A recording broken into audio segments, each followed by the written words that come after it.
Bonjour tout le monde, me voici aujourd'hui de nouveau avec Sylvie. Tu es pédiatre et aujourd'hui on va parler des écrans chez les tout petits. Qu'est-ce que tu peux nous en dire? Ah là là, vaste sujet, parce qu'on est tous concernés, puisqu'il y a des écrans partout. Il ne faut pas oublier d'ailleurs dans les maisons les télés. Et puis il y a évidemment le fameux smartphone qu'on a tous plus ou moins dans la main. La première chose, c'est qu'il faut se rappeler comment un bébé apprend.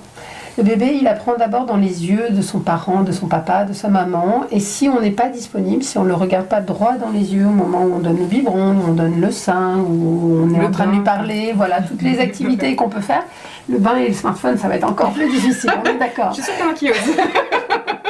Bon, laissez tomber le smartphone au moment du bain, c'est dangereux. Mais si on ne regarde pas droit dans les yeux son bébé, il apprend très mal. Alors une fois, deux fois, c'est pas grave. Le problème, c'est que ça peut se répéter 10 fois, 30 fois dans la journée. Et ça devient vraiment problématique parce qu'un enfant, un bébé, n'apprend que dans le regard, la disponibilité du parent à tout moment. Donc le smartphone, non pas qu'on ne l'a pas, mais on le met avec une sonnerie particulière s'il y a vraiment quelque chose d'important, et on le retourne, et on est droit dans les yeux avec son enfant au moment du sein, au moment du repas, au moment du biberon. C'est vraiment essentiel. La télé, dans la majorité des cas aussi, elle doit être éteinte, c'est quand même préférable. Parce qu'une télé en arrière-plan, ça gêne, le son n'est pas le même, ça perturbe, ça parasite, exactement. Et puis notre attention, nous d'adultes, elle n'est pas la même. Je vais jeter des coups d'œil et tout ça. Donc un max de disponibilité pour que le bébé apprenne beaucoup mieux. Alors moi, ce que j'observe aussi, c'est que la télé est souvent allumée pour un peu remplir le vide de la maison. Quand même il y a des enfants, les parents ont un peu cette habitude, ce réflexe d'allumer la télé. Moi, ce que je préconise aussi, c'est de penser à allumer la radio. Bon, ça fait aussi une petite nuisance sonore, mais c'est moins parasitant visuellement et ça permet d'être plus disponible dans le regard. Mais c'est une forme d'éducation à les habitudes. Voilà. Un foyer sur deux en France allume sa télé et c'est vrai que c'est pris très tôt et dans les familles, il y a des familles qui le font régulièrement. Il vaut mieux effectivement la radio, la musique, parce qu'en plus l'enfant va être attiré par l'image, pas seulement par le son. Il va tourner sa tête, il est en train de jouer avec des cubes, il va laisser tomber ses cubes et il va regarder et du coup va beaucoup moins jouer.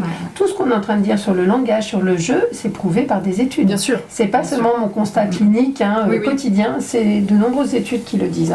Cette fameuse télévision en arrière-plan à éviter vraiment quand le bébé est présent, quand il dort, quand chacun fait ce qu'il veut, et ne pas utiliser son portable en sa présence. Il faut être vraiment à 100% pour lui, dehors, à l'intérieur, c'est préférable. Alors quelles sont les conséquences les plus marquantes sur un enfant qui va passer trop de temps devant un écran ? Alors elles sont importantes beaucoup plus qu'on le croit, notamment dans le développement du langage, c'est-à-dire que moi, je vois des enfants qui ont été exposés très tôt et des parents qui ne sont pas très disponibles parce qu'ils utilisent beaucoup leur écran pour différentes raisons, le travail ou réseaux sociaux ou autres. Et en fait, du coup, le bébé, c'est lui qui va payer les frais, puisque du coup, il ne va pas apprendre correctement à parler, il ne va pas apprendre correctement à gérer ses émotions aussi. Parce que les émotions, il y a un décalage qui va se faire. Il y a un décalage qui se fait, parce qu'on ne répond pas au bon moment, de la bonne façon, avec autant de richesse qu'on l'aurait fait si on était disponible. Et puis après, bébé, il s'intéresse à quoi ?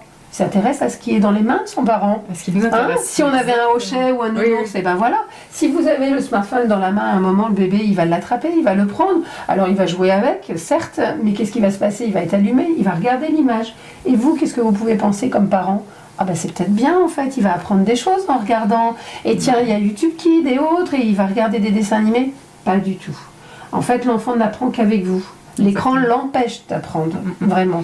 Donc ce que je vois, c'est des enfants qui sont en retard de langage, alors qu'on pourrait penser le contraire, puisqu'on pense que l'enfant va apprendre, même l'anglais parfois, une autre langue, et pas du tout, parce que la langue... Les enfants de 9 mois, il y avait 3 degrés sur l'étude, apprendre avec une personne en présentiel, apprendre avec un écran et une personne, et apprendre avec l'écran. Les enfants de 9 mois n'ont appris qu'avec la personne en présence. Absolument, il y a une là différence c'était très faible, importante. Et là c'était nul. Il n'y avait aucun résultat. Si, on fait le perroquet. On fait très bien le perroquet. On comprend pas. Bon, je crois qu'il n'y avait même pas de répétition. Il n'y avait rien qui avait été engrammé dans l'esprit des enfants.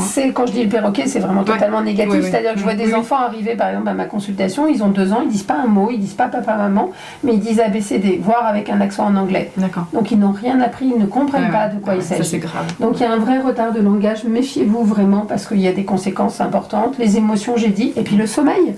Faut pas oublier aussi, si un bébé, au fur et à mesure qu'il grandit, il va regarder de plus en plus les écrans. l'écran, il va avoir beaucoup plus de mal à s'endormir, il va être excité par certaines images, il va encore une fois avoir du mal à gérer son comportement, ses émotions, à avoir tendance à être un peu hyperactif, avec des troubles de l'attention qu'on voit beaucoup. Oui.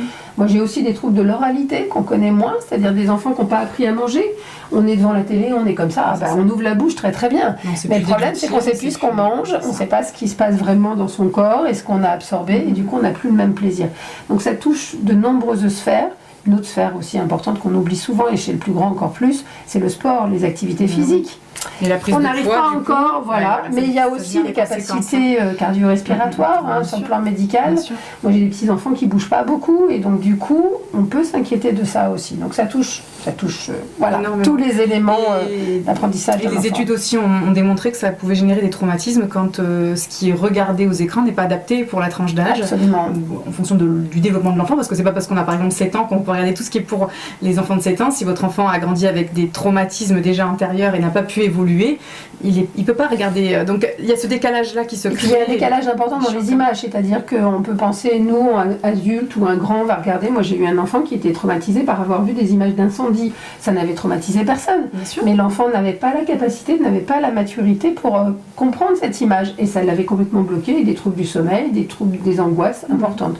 Donc ils ne sont pas tous prêts, avec chacun sa sensibilité. En plus dans une même famille, les enfants ne vont pas réagir pareil. Tout ça, exactement. Voilà, il faut les connaître. Exactement. Absolument. Vous avez des âges pour les dessins animés par exemple. Il y en a, on peut penser qu'il va le voir parce que c'est 6 ans par exemple, et en fait c'est pas du tout adapté parce que votre enfant est particulièrement émotif et pas capable de gérer ce qu'il va voir dans ses... Et puis on sait jamais vraiment ce qui va arriver dans les dessins animés. Donc, Alors le pire c'est quand même le JT, on est d'accord. Oui. Mais on me dit très souvent, mais moi j'allume la télé, je regarde, je m'informe, et mon enfant ne regarde pas parce qu'il est dos à la télé.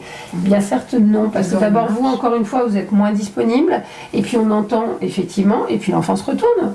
C'est pas impossible de se retourner. Et puis de tomber sur une image. Nos émotions. Il voit nos émotions, absolument. Et ça crée aussi une dissonance parce qu'il ne comprend pas ce qui se passe. Enfin, c'est très interrogeant, je suis complètement d'accord avec toi. Donc méfiance. Idéalement, c'est de laisser regarder son enfant un dessin animé ou quelque chose à la télé ou autre que l'on connaît.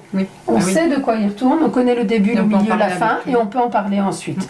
Alors que laisser en live n'importe quoi, eh bien il y a des enfants qui vont pas bien supporter, alors soi-disant c'est pour un enfant de 3 ans ou 4 ans. Exactement. Parfait. Méfiance. Merci beaucoup Sylvie pour ces informations. Merci à vous de nous avoir écoutés, on vous dit à bientôt. À bientôt.